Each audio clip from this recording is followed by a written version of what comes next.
욥기 20장 1절부터 29절 말씀 보겠습니다.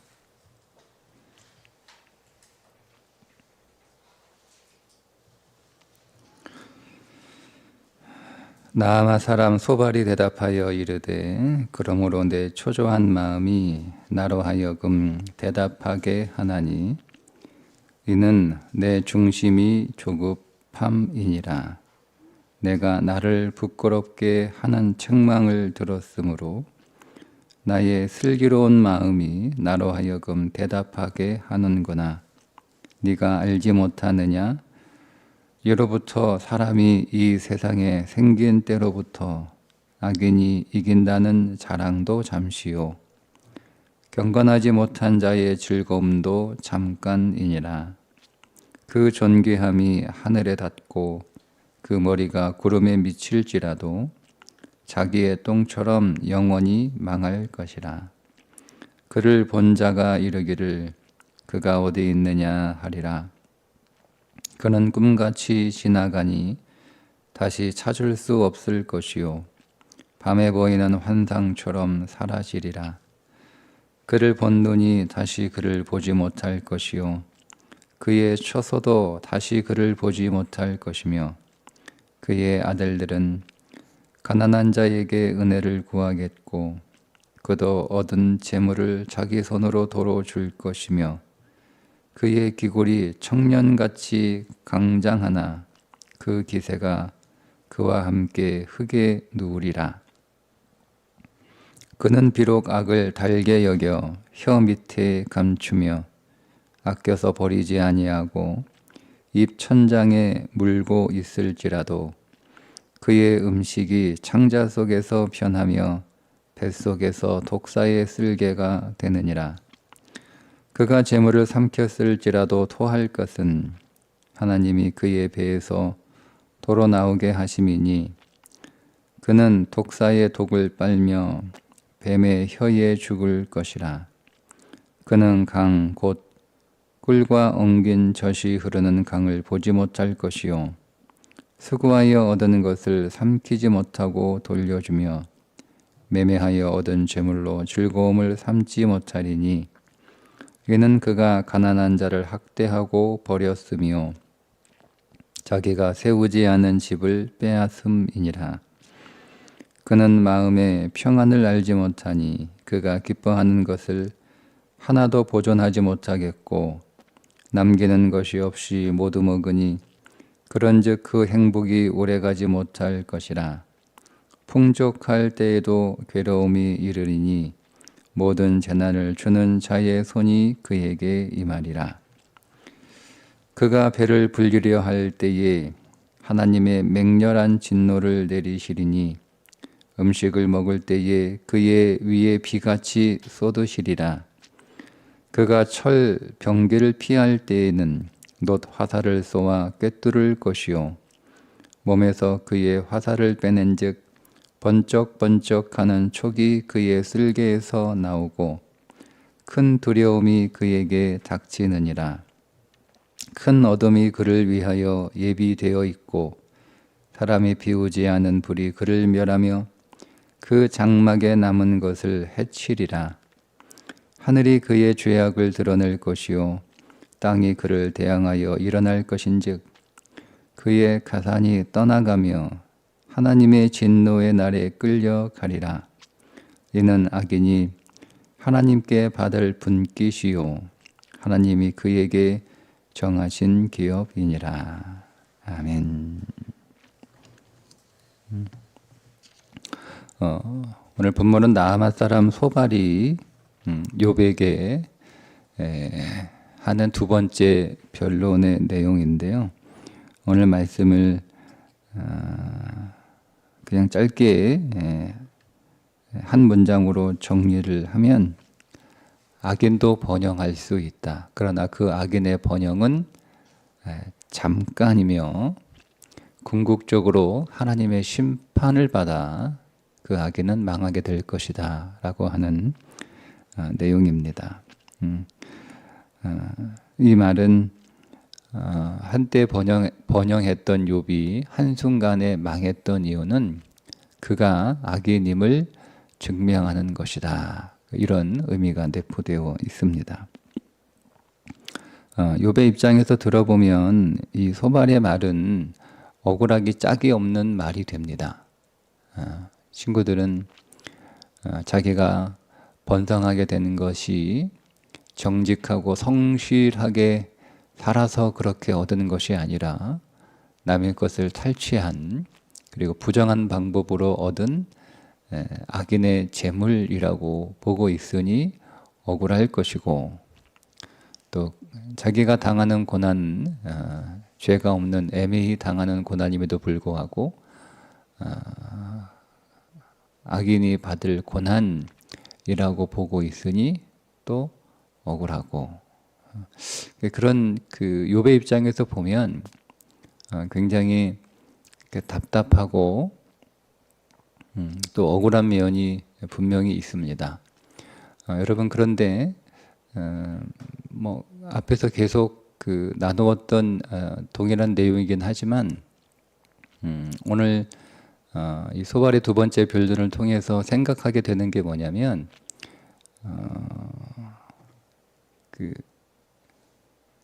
좀 바꿔서 보는 거예요. 바꿔서.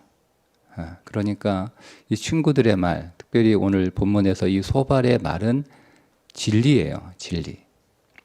우리가 여러분 이 말씀을 부정할 수 없잖아요. 진리예요. 그런데 현실은 그렇지 않잖아요. 현실은. 현실은 악인이 번성하고 도리어 의인이 애매한 고난을 당하고, 그리고 악인이 잠깐 번성하는 것이 아니라 그 악인의 번성은 대를 이어서 번성하고 있고, 그래서 마치 하나님의 공의가 실현되지 않는 것처럼 하나님이 이 세상의 악인들에 대하여 방관하고 계시는 것처럼 보여지는 현실, 이게 우리가 경험하는 현실이잖아요. 그러니까 우리는 욥의 입장에서 이 친구들의 말이 다만 억울한 말들이다, 여러분 이렇게 볼 것이 아니라 이게 하나님의 진리인데 우리가 살아가는 현실이 그 하나님의 진리를 그대로 볼 수 없어서 우리는 이 하나님의 진리를 부정하고 그 진리를 가볍게 여길 수 있다라고 하는 그 두려움을 우리가 이 말씀을 통해서 우리가 발견할 수 있게 됩니다. 욥의 입장에서는 억울하지만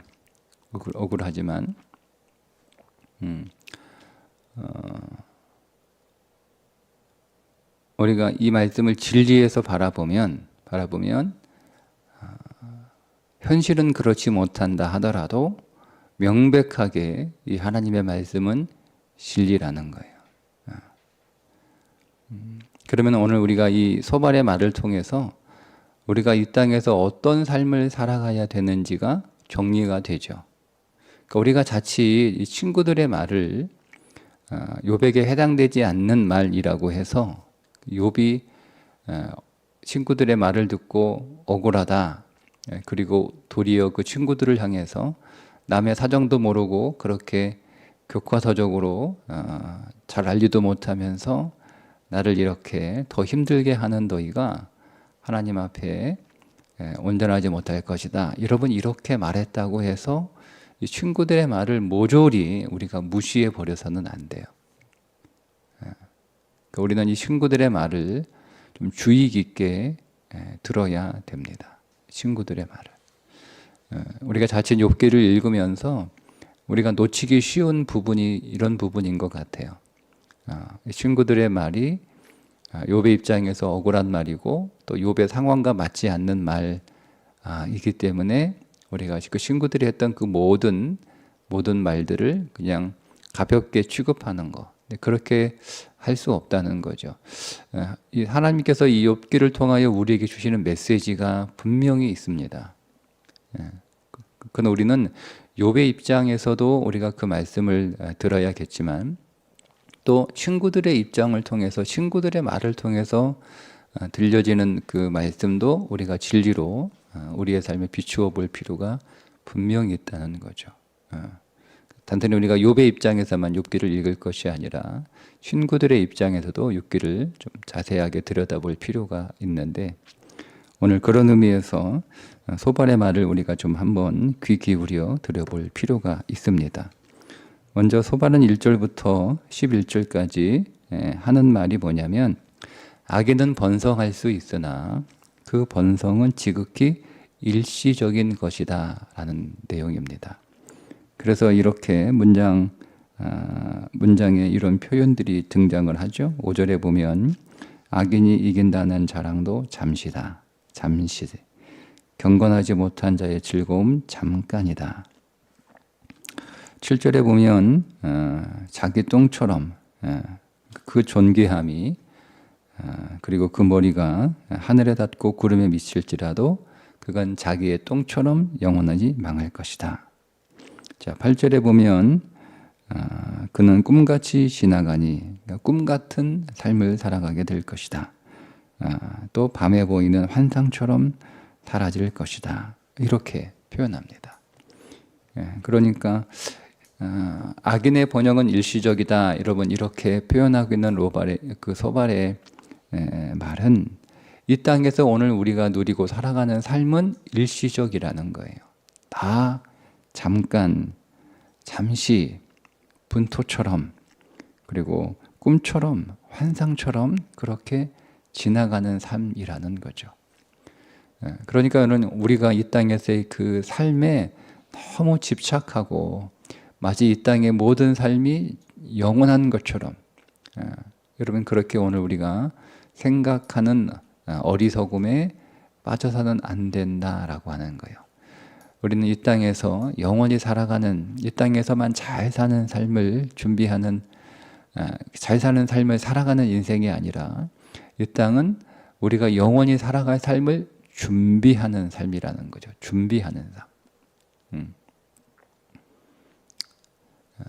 만약에 이 땅에서 삶이 전부라면 우리가 이 땅에서 잘 사는 것만 생각하면 되는 거예요. 이 땅이 전부니까. 그런데 오늘 이 소발의 말을 통해서 이 땅에서의 삶은 잠깐이니까 이 땅에서의 번영도 잠깐이고 결국 다 허무하게 다 사라지는 삶에 불과한 것이다. 여러분 이렇게 오늘 우리가 다시 한번 우리의 삶을 들여다볼 필요가 있습니다. 자, 12절부터 22절까지 소발은 또 이렇게 얘기하죠. 불의한 재물을 모은 악인의 헛된 결말이 어떤 것인지를 말하고 있습니다. 그런데 이 말씀 안에는 악이 무엇인지에 관한 개념들이 들어있거든요. 악은 뭐냐? 첫째 악은 12절에 보면 악은 달콤하다 이렇게 말합니다. 비록 악을 달게 여겨 혀 밑에 감추며. 죄악이 쓰기만 하면 그 죄악에 사람들은 거하지 않을 것입니다. 그럼에도 불구하고 사람들이 죄악에 계속 떠나지 못하고 거하는 이유는 악은 달콤하기 때문에 그렇습니다. 제가 여러 차례 드리는 그 말씀 가운데 사단이 오늘 우리를 범죄하게 하는 두 가지 전략이 있다라고 말씀을 드렸죠. 하나는 속이는 겁니다. 속임. 우리의 눈을 어둡게 하고 또 오늘 우리의 마음을 가려서 정확하게 진리를 보지 못하게 합니다. 그래서 죄를 명백하게 죄임에도 불구하고 그것이 죄가 아니라고 속이는 거죠. 속이는 거예요. 그건 죄가 아니야. 이렇게 우리들에게 속삭이는 겁니다. 첫 번째, 우리가 그 속임에 넘어가면 그 죄를 짓는 거예요. 죄가 우리를 주관하는 것은, 그러니까 죄가 그리스도인을 주관하는 것은 불법입니다. 그러니까 우리가 구원받기 이전에 죄가 우리를 주관하는 것은 합법이었습니다. 그런데 우리가 구원을 받아 하나님의 자녀가 되었을 때 죄가 우리를 지배하는 것은 불법이라는 것은 죄가 우리를 임의로 주관할 수 없다는 거예요. 죄가 너희를 주관치 못하리니 이렇게 성경이 말씀하고 있잖아요. 그러면 죄는 다시 우리를 지배하고 싶어 합니다. 그런데 죄가 우리를 지배하는 것은 불법이 되어버렸어요. 그러면 죄가 어떻게 우리를 다시 지배할 수 있을까? 우리가 죄가 우리를 지배하도록 허락하면 되는 거예요. 그러니까 내가 죄가 나를 지배하지 않도록 허락하지 않으면 죄는 나를 지배할 수 없습니다. 그것이 죄와 사방에서 해방되었다. 그것이 복음의 능력이고 그것이 우리 안에 있는 생명의 능력이고 그것이 그리스도의 승리입니다. 그러니까 그리스도인 성도가 짓는 모든 죄는 자기가 허락해서 짓는 죄입니다. 근데 우리가 대놓고 죄가 다시 나를 지배하려고 할 때 나를 다시 좀 다스려 달라. 내가 당신이 나를 지배할 때는 참으로 행복하고 평안하고 즐거웠는데 당신이 나를 지배하지 않고 내가 성령이 나를 지배하는 삶을 살아가니 너무 힘들다. 그러니 다시 죄에게 가서 나를 지배해달라 이렇게 말하는 성도는 없잖아요. 그러니까 우리는 죄가 다시 나를 지배하는 것을 대놓고 이렇게 원할 수 없어요. 그런데 죄가 오늘 우리를 다시 지배하기 위해서 사용하는 두 가지 무기가 뭐냐면 첫 번째가 속이는 거예요. 그래서 그러니까 진리를 진리가 아니라고 그러죠. 그리고 죄를 죄가 아니라고 이야기합니다. 그러면 오늘 우리가 진리에 어둡게 되면 그 속임에 넘어갈 수밖에 없잖아요. 자, 그리고 두 번째 전략이 뭐냐면 죄가 주는 낙입니다. 오늘 12절에 나오는 말씀처럼 악을 달게 여겨 혀 밑에 감추며 아껴서 버리지 아니하고 입천장에 물고 있을지라도. 그러니까 마치 죄가 달콤한 사탕과 같아서 입속에 넣고 그거를 조금씩 이렇게 녹여 먹는 거예요. 그거를 깨트려 먹는 게 너무 아까우니까 조금씩 이렇게 너무 달콤해서 그 오랫동안 그 달콤함을 맛보기 위해서 그냥 한 번에 깨트려 먹지 않고 우리가 사탕을 오랫동안 조금씩 녹여서 그렇게 먹는 것처럼 죄는 그렇게 달콤하다는 겁니다. 그러니까 우리가 죄라고 하는 분명한 인식이 있음에도 불구하고 다시 그 죄의 지배 아래 들어가는 이유는 죄가 주는 달콤함이 너무 크기 때문에 그래요. 그래서 여러분, 죄는 달콤하다, 악은 달콤하다. 그런데 그 달콤한 악이 뱃속에 들어가면 뭐가 되냐면 독이 된다는 거죠. 그게 14절부터 16절의 말씀이에요. 그의 음식이 창자 속에서 변하며 뱃속에서 독사의 쓸개가 되느니라. 16절에 독사의 독을 빨며 뱀의 혀에 죽을 것이라. 입에서는 달콤하게 여겨졌는데 그 죄를 우리가 삼켜버리면 죄는 우리 안에서 더 이상 달콤한 것이 아니라 오히려 해로운 독이 된다라는 겁니다. 그러니까 이걸 우리가 영적으로 어두워지고 또 둔해지면 우리가 이거를 잘 분간하지 못하는 거예요. 그래서 당장의 달콤함에 그냥 넘어가는 거죠. 그러니까 지금 너무 입속에서 다니까 두 번 생각하지 않는 거예요. 그건 마치 우리가 건강을 위해서 음식을 가려 먹어야 되잖아요. 지금 우리가 건강을 위해서 좀 먹지 말아야 될 음식도 있고 줄여야 될 음식도 있고 이런 게 있잖아요. 그 사람의 건강에 있어서 결국 우리가 왜 병에 걸리게 되었는가 이렇게 추적하면 대부분 다 이구동성으로 하는 얘기가 음식이에요. 음식. 그러니까 환경의 요인도 분명히 있지만 우리 몸에 직접적으로 타격을 주는 것은 음식이에요. 그러니까 우리가 오랫동안 당장 그 음식을 먹을 때는 전혀 그런 것을 모르다가 그 음식을 우리가 오랫동안 뭐 수십 년 이렇게 먹다 보면 그 음식이 오늘 우리 몸에 잘 맞지 않으니까 그 음식이 우리 안에 다 축적돼서 우리 몸에 병을 일으키는 거잖아요. 그래서 이제 좀 음식을 이제 중요하게 생각해서 이제 아무거나 그러니까 우리가 못 먹을 때 가난할 때는 배불리 먹는 게 잘 사는 거였지만 지금은 그렇지 않으니까 배불리 먹는 게 잘 사는 게 아니라 잘 먹는 거예요. 가려 먹는 거예요. 그래서 이제 음식에 대한 여러 가지 뭐 많잖아요. 그 정보들이. 그래서 우리가 내가 내 건강을 위해서 좀 줄여야겠다. 저도 이제 그런 생각을 갈수록 더 하게 됩니다. 내가 좀 먹는 걸 좀 바꿔야겠다. 그러니까 뭐 인스턴트나 뭐 이런 것들을 좀 가능하면 먹지 말아야겠다. 또 양도 좀 줄여야겠다.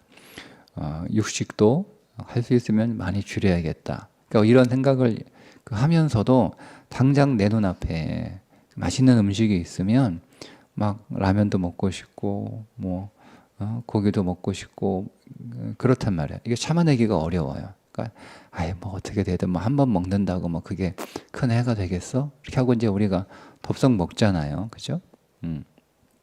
그런 것처럼 죄가 그런 거예요. 죄가. 분명히 이 죄가 우리 몸에 해로울 것이다라는 것을 우리가 알면서도 당장 먹고 싶으니까 당장 군침이 도니까 그것을 덥석 먹어버려요. 그러나 여러분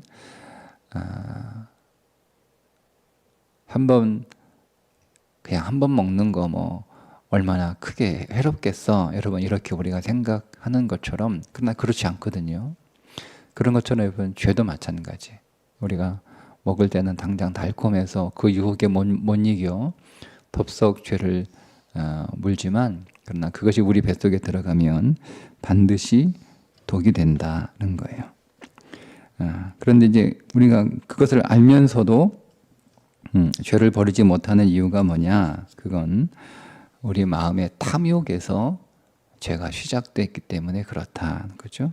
세 번째 20절부터 보면 악은 탐욕의 마음에서 시작되고 결코 그 탐욕의 마음을 만족시킬 수 없기 때문에 우리가 죄 가운데 거하는 것이다. 그렇게 얘기합니다. 20절에 그는 마음의 평안을 알지 못하니 그가 기뻐하는 것을 하나도 보존하지 못하겠고 남는 것이 없이 모두 먹이니 그런즉 그 행복이 오래가지 못할 것이라. 풍족할 때에도 괴로움이 이르리니 모든 재난을 주는 자의 손이 그에게 임하리라. 그러니까 오늘 우리의 모든 악의 출처가 뭐냐면 우리의 마음 탐심이라는 거예요. 그러니까 아무리 오늘 우리의 마음에 아무리 먹어도 허전한 거죠. 만족함이 없어요. 그러니까 오늘 우리가 적당히 그렇게 우리가 만족하면서 살면 되지. 근데 그렇게 되지 않는다는 거예요. 사람 안에는 채울 수 없는 큰 탐욕이 있기 때문에 우리는 그 탐욕을 채우기 위해서 멈추지 않고 끊임없이 죄 가운데 거할 수밖에 없다는 거예요. 자, 그런데 그 악은 반드시 하나님의 맹렬한 심판을 받게 될 것이다. 23절부터예요. 그가 배를 불리려 할 때에 하나님이 맹렬한 진노를 내리시리니 그 위에 비같이 쏟으시리라. 심지어 철병기를 피했어요. 내가 무사히 위험을 내가 피했다. 근데 그렇지 않아요. 놋 화살을 쏘아 꿰뚫을 것이요. 하나님이 병비를 피했을지라도 우리가 안심할 수 없는 것은 반드시 오늘 우리를 관역 삼아 하나님이 심판하신다는 겁니다. 근데 그 화살을 맞았어요. 근데 화살을 빼내요. 빼내요. 근데 그것으로 되는 게 아니라는 거죠. 그의 촉이 그의 쓸개에서 나오고 큰 두려움이 그에게 닥치리니. 그러니까 하나님의 맹렬한 진노가 반드시 악인에게 있다는 거예요. 그 결국 그 악인은 모든 것을 잃어버리게 된다. 28절 그의 가산이 떠나가며 하나님의 진노의 날에 끌려가리라. 끌려가리라. 이 말은 악인의 가산이 다른 데로 흘러간다는 거예요. 다 빠져나가는 거죠.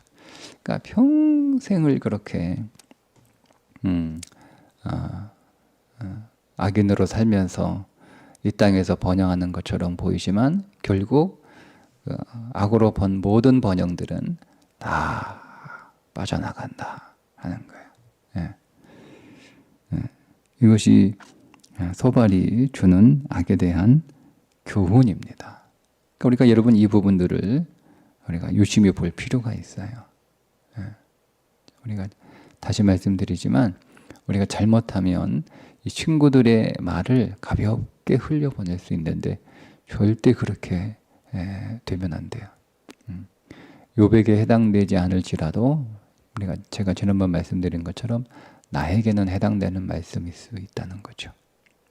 나에게는.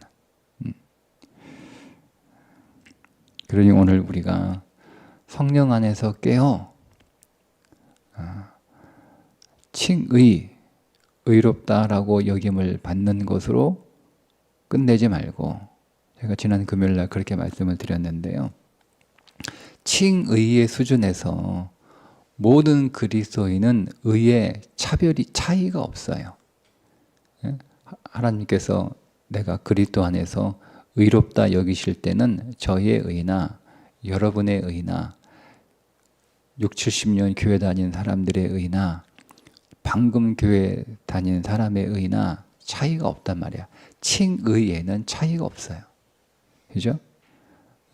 근데 우리가 거기에 자꾸 머물러 있으니까 우리는 다 의롭다고 여겼는데 목사의 의나 방금 믿은 사람의 의나 다 똑같지 않나? 우리가 그런 생각이 우리 안에 무의식 속에 들어있는 것 같아요. 네, 여러분 그리스도인들에게 의는 칭의만 있는 게 아니에요. 칭의는 구원을 받는 데 필요한 의예요. 우리에게는 하나님 앞에서 받을 상급의 의가 따로 있어야 되는 거예요. 그게 실천적 의예요.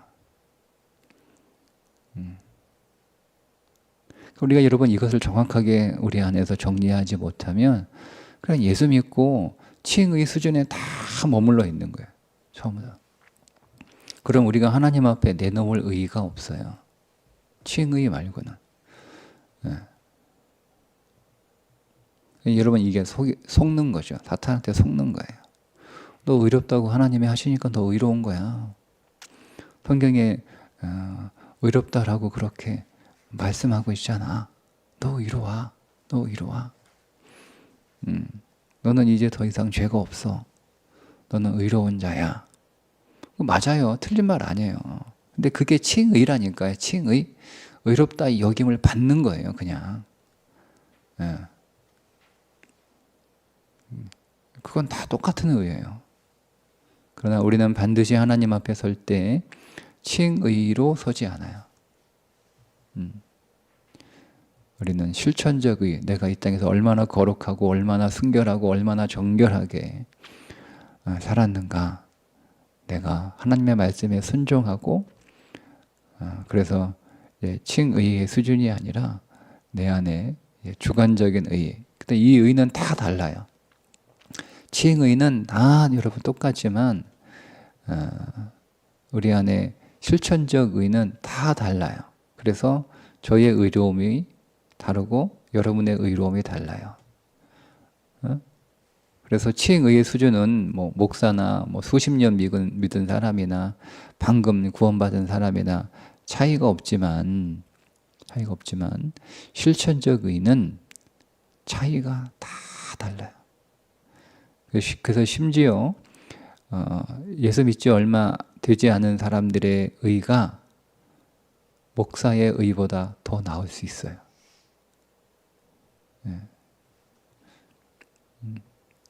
7, 80년 예수 믿은 사람의 의가 1, 2년 예수 믿은 사람의 의보다 못할 수 있어요.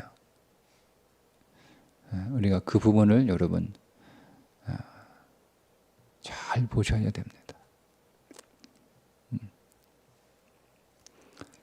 오늘 우리가 하나님 앞에 예배의 자리로 나올 때 칭의로 나오면서 동시에 우리가 한 주간 살았던 우리가 얻은 우리가 이룬 의를 가지고 나오는 거예요. 근데 우리가 매번 예배 나올 때마다 계속 못할 수는 없잖아요. 칭의로만 가지고 나와요. 그러니까 담대함으로 하나님의 은혜의 보좌 앞으로 우리가 믿음으로 나와요. 근데 매주 그게 똑같은 거예요. 똑같은 거예요.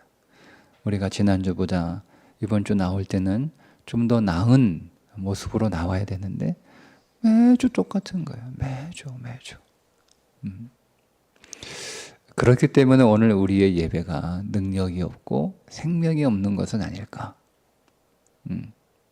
내가 한 주간 열심히 하나님 앞에 하나님 말씀에 순종하고 그 말씀을 이루기 위하여 그 뜻을 이루기 위하여 몸부림친 그런 삶이 내 안에 없으면 오늘 우리가 예배 앞으로 나올 때 그냥 맹숭맹숭 나오는 거예요. 지난주에 나왔으니까 이번 주 나오는 거고 신자는 또 예배를 드려야 되니까 또 하나 나오는 거고 그렇죠? 우리가 또 나오는 거예요. 두려움 없이 나오는 거죠. 두려움 없이. 왜 나는 그리스도 안에서 의로운 자라 여겼다라고 말씀하고 있으니까 나오는 거예요. 그러니 오늘 우리 안에 생명력이 없는 것은 아닐까. 우리가 예배 안에서 하나님을 깊이 만나고 그분의 은혜와 또 그분이 부으시는 놀라우신 그 생명의 복 안에서 우리가 새 힘을 얻고 소생하고 또 하나님 안에서 우리 또 새 소망을 얻고 또 우리가 비전을 가지고 예배드리면 돌아가야 되는데 그렇게 되지 못하는 이유가 뭘까 하는 거예요. 어쩌면 우리 안에 왜곡되어 있는 의에 대한 생각 때문은 아닐까. 그렇게 잠시 묵상하게 됩니다. 오늘 우리 안에 악이 있으면 그 악은 오늘 소발이 말한 대로 우리 안에서 역사하게 되어 있습니다. 오늘 우리가 그리스도 안에서 다시 한번 더 정결해지고 예배 안에서 다시 한번 더 하나님 앞에 결단하고 또 각오함으로 우리 안에 칭의의 수준에 머물러 있는 삶이 아니라 우리가 이제 하나님 앞에 객관적인 의가 아니라 주관적인 의, 내가 하나님 앞에 내놓을 수 있는 또 하나님이 내게서 요구하시는 그 의로운 그게 야고보서의 믿음이잖아요. 그 야고보서가 우리에게 요구하고 명령하고 있는 그 의가 우리 안에 더 쌓여갈 수 있기를 주님의 이름으로 축복합니다. 기도합니다.